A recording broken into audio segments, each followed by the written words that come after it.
and Assalamu alaikum everyone. This is Afreen Athar, clinical psychologist and a founder of Happy Being.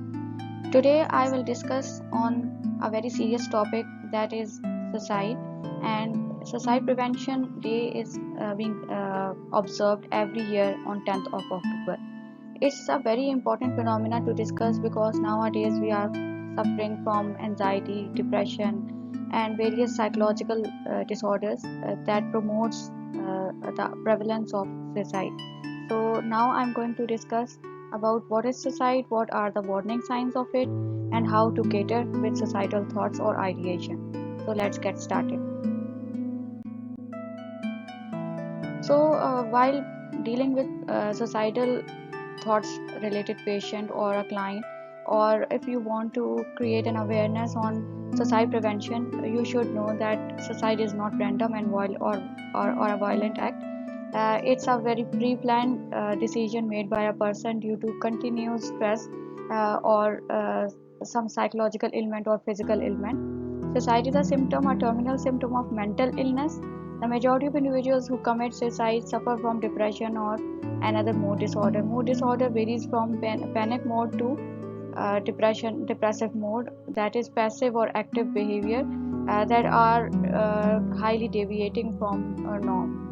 And more than two-thirds of those who attempt are in the midst of a major depressive episode at the time they decide to die. So it's very important to understand that depression is a very strong indicator that a person might commit a suicide. Likewise, there are other psychiatric disorders, psychological disorders, or psychotic disorders such as schizophrenia that increases the prevalence of suicide because patients are not able to convey how they are feeling and what they are feeling due to their continuous hallucinations or delusions. Most of them unfortunately commit suicide. So now I'm going to discuss that 20 countries with the highest and lowest suicide rates. So some of the countries highlighted there are Guyana, that is 44.2%, followed by South Korea, Sri Lanka, etc. On the other hand, on the lower side, Libya, Azerbaijan, Egypt, Iraq, etc. are at the lowest trend of suicidal rate. The fact is, these countries from the lower continuum are most of the time are Muslim countries, and it's a religious factor that hinders or that reduces the prevalence or occurrence of suicidal crimes in individuals because it's a sin in Islam to commit a suicide. In order to know about suicide and to create awareness on it, you should know about the certain facts that should be noticed in order to have an understanding of that biggest menace that society is facing nowadays. So some of the facts are that most of the suicidal rates or suicidal ideation occur in mental health related problems or patients having psychological disorders. Older people are more likely to die from suicide due to loneliness, depression, and a lack of care and concern from the loved ones. Older people are more vulnerable to commit suicide. And on the other hand, men complete suicide more often than females. And early detection is the key. If you are having certain symptoms, or if you experience someone you love or care is saying certain things that are the highlighting points to understand, as well as to cater urgently because there might be a suicidal attempt or ideation faced by that person. And the clock is ticking. It means that uh, the more time you will give to the client or a patient or your loved one to commit suicide, the more chances it will create to do a complete suicide. So it's important, if someone is saying that he or she is having suicidal ideation or suicidal thoughts, or is giving certain indicating signs, then you should act quickly. In order to act on it or protect or prevent your loved one to commit the suicidal act, these are the warning signs that needs to be discussed. I thought that you must know these signs in order to protect your loved one. So first and foremost important sign is threats or comments about killing themselves. Most of the people having depressive episodes are showing certain comments that they want to kill themselves or they will kill themselves soon. So these are the suicidal thoughts or ideation that must be catered urgently and immediately. Second one is social withdrawal from friends, family, and community. You observed that these are the signs that are highly related to the depressive symptoms or person having depression. Then there is a dramatic mood swings in, for example, that varies from extensively manic mode to passive mode or depressive mode. Talking, thinking, or writing about death, impulsive and reckless behavior towards others, and self-aggressive behavior that is highly passive in nature, and then increased alcohol or drug abuse. Have you observed that people who are suffering from certain stress or continuous stress, you can watch my video on stress identification, you will observe that most of the people increase their intake of alcohol or they become drug addicts. So these are the signs that you must observe and act appropriately and as quickly as possible to protect your loved one.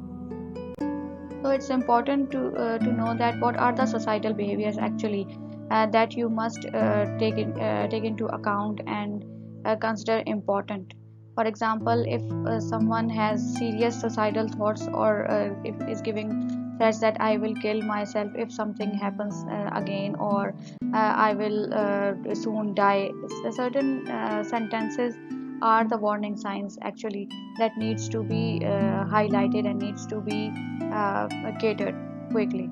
Self-destructive acts such as self-harm behaviors like cutting through the knife or trying to jump out of the roof, or certain behaviors such as uh, using kerosene oil or drinking perfume. These are the self-destructive acts example. Attempts to harm but not kill oneself. These are the examples which I have given to you before. Attempts to die by suicide. For examples, there are certain suicidal attempts. For example, trying to have certain things like kerosene oil, or try to fire oneself, or choking oneself, and then comes the completed suicide. If a person is not catered quickly or immediately, these suicidal thoughts and ideation can lead to a very dramatic and negative outcome in the form of completed suicide. So, what is suicidal ideation? Suicidal ideation is the idea the person is developing in his or her mind for a long time, and he or she is thinking about killing oneself in order to avoid from that misery. But it's not the case. We have to make them realize that we are with them, and you are not alone, and you should create a very good support system in order to help the person having suicidal ideation not to commit suicide or certain violent actful behavior.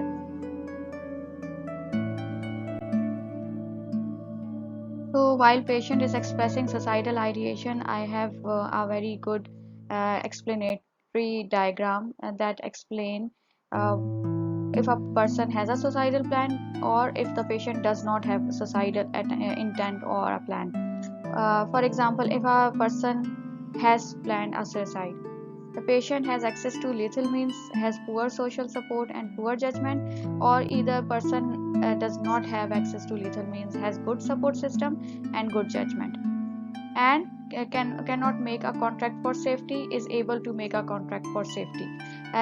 This is a very dark picture of a person who is having suicidal ideation, and this patient has less chances to commit suicide if he or she has a good support system or is having good psychological or therapeutic intervention. If the patient has an access to lethal means or cannot have a contract for safety, then he should be hospitalized immediately in order to avoid certain further complication. And if the patient does not have access to lethal means and has a good support system, fortunately, he can be evaluated for psychiatric disorders or stressor, and based on that findings, he or she can be treated with antidepressants, refer for alcohol or any drug addiction rehabilitation. And individual or family therapy is also very important, because family must be counseled how to deal with the person having suicidal ideation. Then comes patient does not respond optimally, and then he should be referred to psychiatric consultation. On the other hand, if we look at if the patient does not have suicidal intent or plan, so in that case the patient should also be evaluated for psychiatric disorders or any form of stress, and then he or she will be treated with antidepressant or rehabilitation or individual family therapy. And patient does not respond optimally to that, because it is very difficult to deal with, especially people who are going through drug rehabilitation. They are very violent, and it's very difficult for them to deal with the crisis associated with dealing with psychological disorders or suicidal thoughts or ideation, and he or she must be referred to psychiatric consultant immediately. So these are the two options that are associated with suicidal ideation. This one is completely different from suicidal ideation, but in that case there are two options if a person is having suicidal ideation, if he or she has positive chances or negative chances at large. And on the other hand, patient who don't have suicidal intent or ideation is not liable to that case of suicidal ideation or suicidal thoughts. So suicide runs in a particular continuum, which is a smooth thought processes and specifically associated with negative cognitions. So first comes the passive death wish of a person. The person will think that by committing a suicide, he or she will get rid of all the negativities he or she is going through in his or her life. But that's not the case. I'm saying it again. Then comes suicidal ideation without a solid methodology. The person will start thinking on how to commit the suicide, but do not have any idea how to commit it. After that, his or her thinking process starts moving towards suicidal ideation with a specific method, uh, followed by self-injurious behavior with unclear intent, whether to commit a suicide or to just having a self-harm strategy, followed by an attempt to suicide. At that time, if a person still having a social support system, he or she still can survive, but there must be a strong supervision of that person, otherwise he or she will move towards the completion of suicide. So now it's important to understand what are the risk factors for suicide, so that you will be able to protect your loved one. If a person is having previous suicidal attempts, if there is a history of substance abuse, if a person is having physical disability or illness, for example visual disability or impairment, inability to walk properly, or having disorders like myocardial infarction or heart attack, or heart diseases, diabetes, cancer. These are the factors that leads to suicidal ideation or thoughts and suicide at large. Losing a family or friend to suicide, ongoing exposure to bullying. Bullying is a very unfortunate social dilemma that promotes suicidal thoughts and suicide at large. It can be online or it can be direct. History of a mental health condition, recent death of a family member or a close friend. Access to harmful mean, if a person is accessible to the things that triggers suicidal thoughts, for example availability, easy accessibility to knives or utensils or sedatives. These are the risk these are the risk factors that can promote suicidal thoughts and suicide. Or last but not the least, relationship problems. Many of the youth are committing suicide due to marital discord or poor relationship. So these are the risk factors that needs to be discussed and that needs to be highlighted in order to protect your loved ones or humanity at large. So what are the possible causes of suicide? It's important to understand because most of the time a person who has committed suicide could commit suicide that is lame or not very important in the eyes of others, but these factors might be very uh, uh, emotional or depressive to the person who has committed the suicide. So there are certain possible causes of suicide which I am going to discuss now.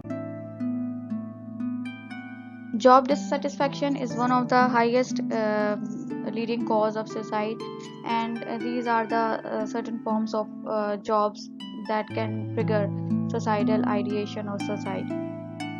Most of the time people are commit suicide due to farming, fishing and forestry related work, followed by construction and extraction, installation, maintenance and repair, and it goes on to management. So it means that the higher the stressor, the higher the vulnerability of suicidal thoughts or ideation or suicide. More than 90% of all completed suicide in adolescents and adults are individuals with psychiatric disorders. So it means that people having mental disorders or psychological disorders are more vulnerable of suicide. It includes but not limited to mood disorders, schizophrenia, alcoholism, drug dependence, conduct disorders, borderline personality disorder, and panic disorder. Substance abuse and anxiety disorders appear more important as cofactors rather than primary in themselves. It means that there might be the case that a person who is having suicidal ideation, or if a person is having suicidal ideation or suicidal thoughts, there might be the case that a person will also do substance abuse or have some form of anxiety. So these are the these might be the cofactors as well as causes of suicidal behaviors. Unfortunately, suicide now is the second leading cause of death, especially for teens. And social media can be blamed in this regard because there are numerous cases now I'm dealing with are related to online bullying and harassment. Have you heard about Amanda Todd? She was the youth who had committed suicide long ago due to online bullying and harassment. So parents, caregivers must know that this is the biggest factors that can create suicidal thoughts or ideation among their children. So there must be certain protocols. Parents must teach their children when to use internet. If they are using internet, there must be accurate supervision of the parents and caregivers in order to protect their children from any form of dangers related to online bullying and harassment. So now I'm going to discuss about cyberbullying and facts about cyberbullying. There are suicidal rates associated with cyberbullying, and Facebook is at the peak, followed by you can say through texting, or suicide among youths related to bullying is another factor that needs to be taken care of. So now the question rises, what should the person do to feel in a better way or to protect their own well-being? You should talk to someone you trust, such as friend, teacher, or family member. If you can't talk, you should write it down and share with them in order to process your thinking process and to have a good support system. And you should spend more time with your friends and family. Isolating yourself won't help. Surround yourself with people who you love. Don't be afraid to talk about your feelings. Most of the children, unfortunately, are not able to process their feelings and share with their loved one or adults. So it increases their uh, prevalence or chances or probability of suicidal ideation or thoughts in order to get rid from that misery. So you should teach your child that you should share each and everything with them. Have a good support system for your child in order for them to share each and everything with you without any fear. So you have observed that I have continuously discussed about the importance of support system. Support system can include family members or friends or anyone whom you love. So if there is a strong support system, there will be more probability of helping your loved one to deal with depression or mood disorder or any psychological or physical ailment, and it in turn reduces the chances for suicidal ideation and suicide. So you should make sure to love your loved ones and prove them that you are not alone. Second one is counseling and guidance. Psychologists or counselors must be involved in certain cases. Parents, teachers, caregivers, or anyone who is having certain children or youth or anyone who is having suicidal ideation or suicidal thoughts must take them to the counselor or psychologist. I have taken numerous cases of patients who are having suicidal ideation due to very nominal stresses. If the cons- and people are not able to deal with those stressors effectively, counselors and psychologists will provide them the way to cater with these stressors and to deal with them effectively while keeping care of themselves in an effective way. So counseling is very important uh, to uh, uh, to intervene in this regard. So effective suicidal prevention includes, first of all, strategic planning, followed by key to success and comprehensive approach.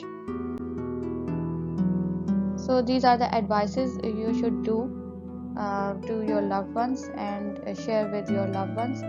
First of all, it's called wait. Watch out for signs of distress and changes in behavior. You should know about the behavioral signs or symptoms or indicators or risk factors to watch out. If there are certain risk factors you have observed or behavioral symptoms, you should immediately seek help from the counselor and psychologist. Ask, are you having suicidal thoughts? If you have observed certain risk factors among your loved ones or someone you care about, you should ask them if you are having any suicidal thoughts. If yes, then they should share with you.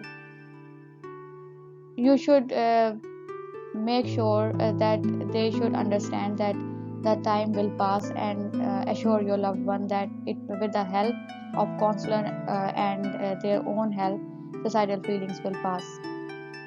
Talk to others, encourage your loved ones to seek help from health professional.